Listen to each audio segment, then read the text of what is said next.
with another part, so part 5, to what if Deku had a djinn, or was a metal vessel user. I'm unsure if I should be continuing this what if, because it's not getting that interesting to me, and if you have watched my Tokyo Ghoul what if Kaneki went back in time, I mentioned how Deku would be the one who allows Kaneki to go back in time. So that is basically where I'm going to be ending this what if series when I continue in the future. So yeah. But for now, we're going to be doing the sports festival and hopefully the internships. So yeah, I'm going to get right into this video. Oh, quick thing. I'm sorry for not putting much detail into most of my what ifs. I've been watching other what ifs and I've just realised I don't really put that much detail. But I hope that the people who do enjoy this, enjoy it anyway, even without the extra detail. Do tell me if you want any more. But yeah, I'm gonna get into this. So, so we're gonna start off with Deku going. So he's just gonna go to school like normal. I don't actually. Why am I saying that? No, I'm gonna just start from this after they find out that there's a sports festival, and then we just skip to the sports festival because I'm too lazy. Oh, by the way, the student president or whatever. No, the class president is going to be Ida and Yaoyorozu. This time it's not going to be because of that Ida stunt. Ida still does that, but it's not going to be because of that. It's already going to have been chosen because this time Deku isn't chosen. Because Deku is less of a wuss, and so they see him as more of like, I don't know, more of a cooler person, and just, I don't know how to say it. He's more like, seen more like Bakugo in a way. I don't know. I think that's easy enough to explain it. I haven't really been focusing on ships, so help me choose one, because I might want to put that in. Anyway, I'm going to continue now. So yeah. It's the start of the sports festival. They're all like standing with like the rest of the classes, that were there. So the rest of year one except for the business class students, they're standing with those people and they're like preparing to go through the obstacle course. Now this would have gone the same way as same way as original, with Todoroki just freezing the robot and causing it so that everybody's struggling to go forward and only a few people manage to go forward. However, this time that's just going to be completely cancelled out. Deku is going to care about it even less this time, because he can just use Volt and just basically, even if there is ice, he could just run through it, because if you know, lightning bolts have a shit ton of voltage, and I wouldn't be surprised if they could shatter ice. Wouldn't be so surprised. But yeah. Okay, so but this ends up leading to a normal thing of he basically uses Volt to carry himself along the rest of the way. This will allow him to basically just go easily along the ropes that connect those like stone pillars, and then go like in between the mines. Well, I say in between mines, but it's like, let's say he doesn't even go on the mines, like he could easily dodge them if he knew where they were, but he doesn't know where they are. So instead he can just like run across them, use Volt, basically just run so fast, it's like a second after he steps on them, you actually know that, like, but a second, like he's already a bit away once they actually blow up, you know? Anyway, so yeah, this was a bit simple, but like the point is, he just really easily got past this. Will surprise all the judges, of course, but yeah, of course most of the things are going to go the same, but I think it's going to be that Todoroki is better than Bakugo. The reason being for this is because I prefer Todoroki. Also, because he's basically going to be pissed off with Deku straight away, and he's already going to be trying to go really hard, like really quickly. So he's just basically going to like blast himself forward with ice. So yeah, and Bakugo is going to be, you know, he's still going to be like stunned by the fact that the ice is everywhere. Even if he manages to get through quickly, like he's still gonna be annoying him. But yeah. So yeah. Then you would like everything else is gonna go the same, and the fourth place is gonna be Ida, and fifth place is gonna be whichever one you want the best girl to be. So yeah. Yeah.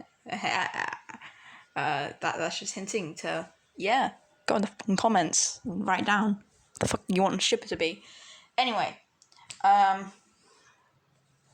now we go forward a bit further. So now we like go past that whole thing where everybody, they hear he's the 1 million headband, and like they all look at him and are like almost predatory eyes, and he just transforms and like just summons a lightning bolt around him, and they're just like, never mind.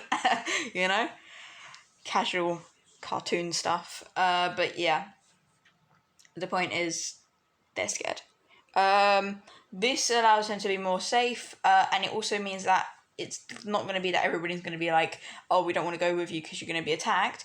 This time more people want to be with him, simply due to the fact that he's one of the, not only is he already at the top, but also he's just like going to be untouchable, because, you know, everyone's scared of him. Of course some people will be going after him, but, you know, whatever.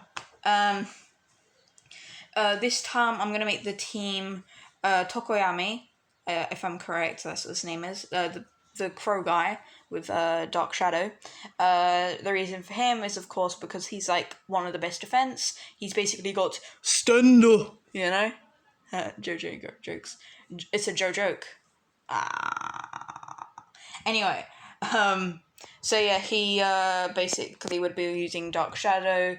I'm gonna say from the he'd be on the front to basically block attacks. Deku's also gonna basically gonna be searching for everybody and seeing who would be the most useful. Because Deku doesn't want to show all of his cards too quickly. Like, some people already know of his flying and transformation shit because he did transform just like a few seconds ago, as I said. But I'm gonna say he doesn't want to show the fact that he can fly, so he's gonna be like, "Hey, Uraka, I want you to help us float upwards and basically be out of harm's way." So far the exact same, I believe, as originally. But also I'm gonna make it so that he gets I'm gonna say he gets, is his name Monoma? The guy with the copy quirk. He'll get him because I'm gonna say he heard something from the girl with the big hands. I'm gonna say they did a similar quirk evaluation test, and that's how she found out. But yeah. So yeah, I'm gonna say the reason for this would be so that he could basically copy other people's quirks and use it against them. So yeah. And the reason why Minoru even agreed to this is because he's got less of a distaste for 1A, simply due to the fact that, firstly, he can actually tell that Deku is really powerful, but also because he can, because the girl with the big hands, still don't know her name, she basically is on 1A now, so he will still, even throughout the maybe 2 days they were in the same class, he sees her as a big sister figure, I would say. So yeah. But yeah, so the way this would go is Bakugo and what's his name? Bakugo and Todoroki's teams would basically get a few points. The whole situation with Bakugo and Monoma, of course, wouldn't have happened because Monoma didn't steal anything. Instead, I'm going to say that the guy with the air bubble quirk does that thing, but this time uses it, like, I'm going to say that he does actually take Bakugo's thing, and he keeps using the air solidification quirk to block, like, any of Bakugo's attacks. And so Bakugo's turns his eyes over to Todoroki. Because I think Monoma did lose his headband because he was showing off, but whatever. Well, one of them. Anyway, and of course Bakugo would then be pissed off, and he'll go after Todoroki.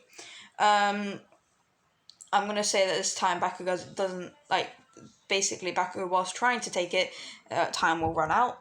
But during this, if you want to know what happened to Deku's team, is that Dark Shadow was protecting them. Monoma would actually, you know what? Monoma's going to be at the front, and Tokoyami's going to be at the back. So he's going to use Dark Shadow to protect their rear, as well as not maybe take stuff suddenly.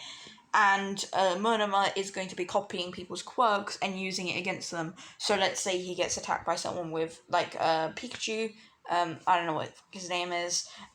With the electric quirk, he will basically get the same electric quirk and shoot him with it.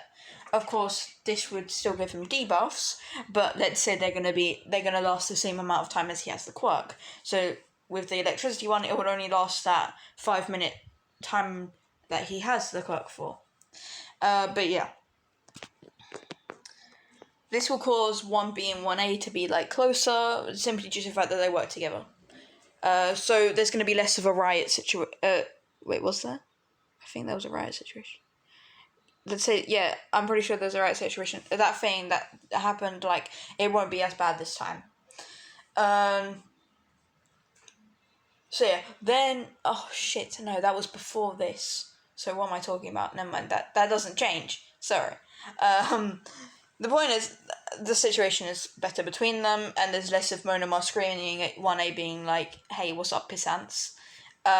It's going to be more up to the people who weren't on his team, so to the people who aren't Deku, who aren't Tokoyami, who aren't Uraraka, but he will do it to people like Bakugo, and of course he won't be doing it to the girl with the big hands. 1B's class president, or originally class president. Actually, scratch that. She was the class president this time. She and Momo were the class president and vice president. I don't really care which one's which. Either way, that's how it is. So yeah. Now on to the normal battles. So everything will go the same for other characters. Except for, of course, Deku's battles. Those are the only actual changes.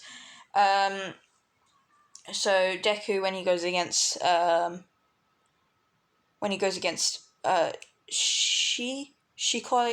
Shikanami, he has the guy with the purple hair. I think they call him Shiro. Yeah, Shiro. He doesn't it doesn't go this exact same way. This time. So I think he insults Deku, and that's how he pisses him off. But I think this time it will be Deku will he will be listening to it, and he won't straight away answer. But then he says something he bets Deku isn't even that strong anyway, and he bets that lightning was just an illusion or some shit. And he'll and Deku's reaction to that will be says a weakling like you. And instantly gets mind controlled, and you're saying, oh, you were saying? And then he's walk off the edge. Deku begins to walk, but literally 2 steps forward. He's barely even close to being out. Basically, Deku seems to have what would it be? Deku basically gets... Ugh, crap, my brain is not working right now.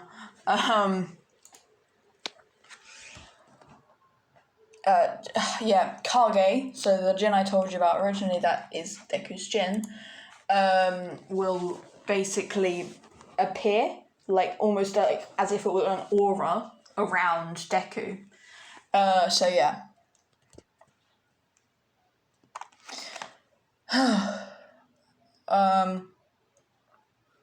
Deku then like turns around, his eyes glowing red almost. Well, if this was an anime, of course, you would see like the eyes go red, and like Sans flame style, but like red flames. But yeah. I'm going to also say that. Shit. I'm gonna say that he basically like walks normally up to Shiro and like sucker punches him in the face. I think that's correct. He basically sucker punches him in the face and like basically punches him right into the ground, which forces him to flip over. And he's like, don't talk to people you don't even know about how bad they are when you don't even know them. Like, don't automatically assume that everybody's looking down on you as well. This causes Shiro to be like, whatever. But of course, he's knocked out. But like, his thoughts on what he heard would have been like, whatever. You literally just punched me in the face. Yeah, whatever. But yeah, then we got all the other fights are the same. I'm only remembering 3 of them. 3 fights that he could go into. Then he's against Todoroki. So in his fight against Todoroki, he this time he poses more of a challenge, but he's like still like, Todoroki, I basically will kill you if you don't like do this properly. So like use your fire side. But yeah. Then Deku will be will like, I don't know what. I'm just trying to think of this because if you guys know, I do these things without a script. But yeah. Then shit. So it basically goes with the idea that like similarly, so Todoroki does basically the same things as previously, but then Deku like is just like Deku goes. Deku does things like is more because he's more powerful. If you know that who I'm referencing. Because he's more powerful, he basically disregards most of the attacks. And even if he used the thing that he uses on the guy with the Spider-Man, but with sellotape, even if he uses that on Deku will just basically like zap his finger, like click his fingers and just like break everything around him. But yeah. So you know how Bakugo blows his way out? Well, Deku completely shatters the ice, So yeah. Then it basically, Todoroki uses his ultimate ability, and Deku's like, finally, you do something that's worthy of me. The Todoroki gets even more pissed off because of this one sentence, and like puts even more firepower into it, although this doesn't change anything. So Deku transforms, and the last thing you see before like whatever attacks hit them, the last thing you hear is Panta Balala. And then, like, just before they hit, you'll see Deku with, like, black lightning around his arms. So the way he's doing this time is he's, like, putting his arms behind him and, like, with lightning surrounding them and just, like, forcing them forwards as if he were doing, like, Vegeta's explosion technique. So, yeah.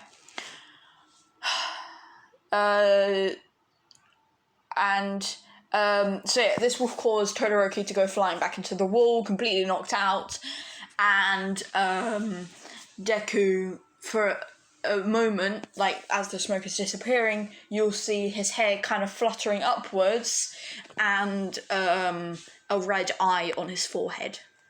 So yeah, kind of like this one, if you're looking at the screen, kind of like Sinbad's transformation. But anyway, the point is he basically just destroys Todoroki. So yeah. Now, I think this should be long enough, but I'm going to give you guys extra because I said I would do more. Oh wait, what am I saying? No, I've still got to do Bakugo fight. So, during the Bakugo fight, Deku is like, Bakugo ain't gonna change. Like, I gave up on him whilst we were kids because he doesn't even fucking train. Like, he thinks his quirk can be anything, even mine. So Deku just, like, harmlessly, like, yawns and then, like, just points out his finger, trapping Bakugo, and just says balala. He doesn't even bother adding the panta to it, just because, like, he doesn't need any shadow power. He can just take him out with a single, like, small little thunderbolt. And this causes him to go flying backwards. Remember, I'm telling you, he always uses really small shadows when he's using on people. Also, his normal lightning is blue. Actually, no, I'm going to say it's just green. So yeah, of course everyone sees his difference, but they're like, oh, whatever, maybe he just, like, maybe his cloak, like, randomly changes colour, depending on his mood. You know, like, something like that, that's the reaction to it. But yeah. Deku then decides then Deku, we see them on the 3-person podium, and this time Bakugo isn't chained up, but he's just pouting because he's on the same podium as Todoroki in 2nd place.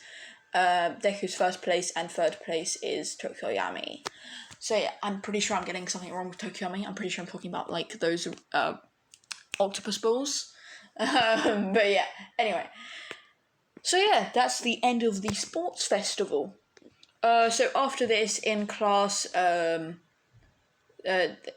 like, I'm gonna say Shinso walks, or Shiro, whatever his name is, walks up to Deku, like, whilst they're, after, like, maybe during break or lunch, and he walks up to Deku and he's like, I'm sorry for just assuming, and Deku was like, no worries, your cook's pretty cool though, you could be a great interrogator or, like, investigator.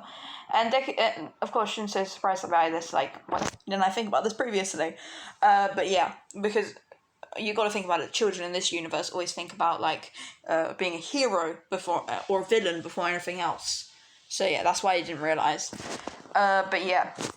Then, I'm gonna say that Deku, of course, will have the most, like, wants, and I'm gonna say he goes to the place he goes to is a one that is based around animals, like people with animal quirks. So there's definitely going to be Neko girls, just so you know. Let's say that the person is, like, the 49th best hero, and she's a Neko girl, because Fox girl. I don't know why I'm saying this, but yeah, the point is she has fox instincts. Fox is foxtail, and her quirk is based around agility and stuff. So the reason why he went there is because he wanted to better his body normally, and also utilize his attributes gained when he does his djinn equip. So yeah, though this is still in the normal city, where the hero killer stain arc occurs.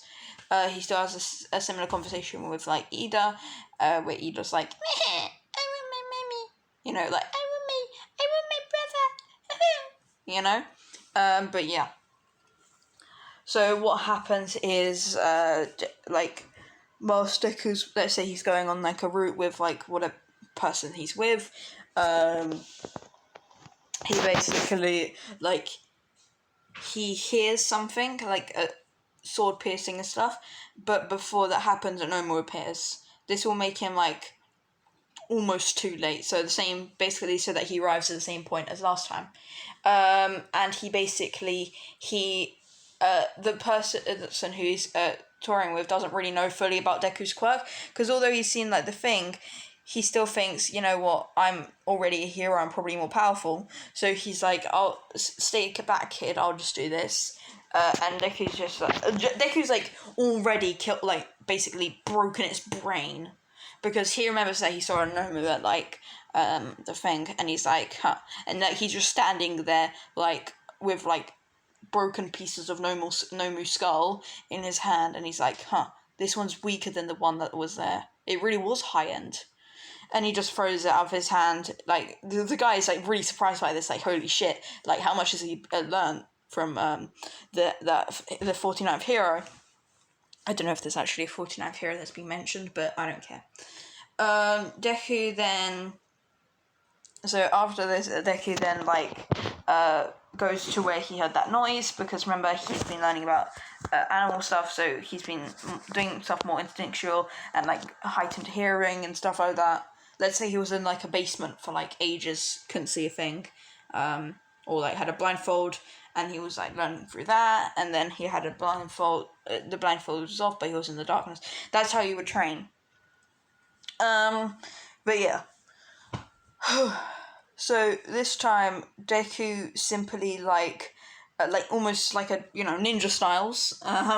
He basically just suddenly like appears behind Stain and like punches him in the back of the head with like almost full force. Because he hasn't transformed, he's still using human strength, but like still pretty powerful. He will just like give him a blow in the back of the head, and this would completely knock Stain out like instantaneously. Ida will be surprised, the other hero will survive and stuff. Todoroki never came. So yeah. Deku like drops him off at like a police station, and is like, hey, this is the hero creator Stain, and like say Endeavor did it. They're like, this is in one swift movement, so like once like in a really swift way, so the police don't even have a moment to react properly, and they're just like taking him in, and by the time they like grabbed him and said thanks, Deku's already gone to the hospital so that he can put the other two there. Then he goes back to his like roots and like starts killing some Nomus with the guy he was with. The guy he was with just didn't really take notice of Deku's leave for like those few moments, few minutes, like 10 minutes, because he just assumed he had something to do, but yeah.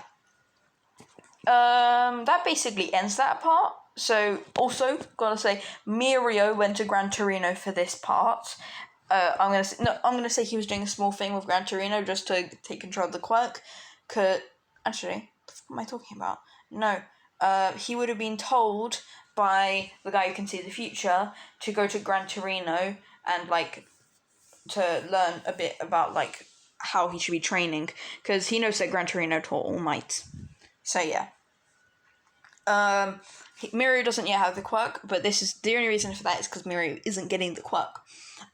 Although All Might does kind of have his eyes on Deku, but he doesn't really know yet. But yeah. So yeah, that's the end of this video. I really do hope you guys enjoyed. I'm gonna be, I think I'm gonna add a like video for this. If you guys can get 10 likes, I'll make another episode. So yeah. Or the moment you make 10 get 10 likes, I'll just make a new one. To me, that actually sounds like very little, because I watch videos from people who probably have higher YouTube channels than me, but I'm just going for that for now. So yeah, if you guys have any ideas for what I should be doing, tell me. Any ideas for how I should be doing things, also tell me. I think I'm gonna do another one to the blacksmith, Naruto's a blacksmith soon, but I don't know. And I think I'm just gonna be leaving most other things on where they are right now, and just continue with this. And what if Naruto was a blacksmith? So yeah, I hope you guys really enjoyed this part, and bye. I am.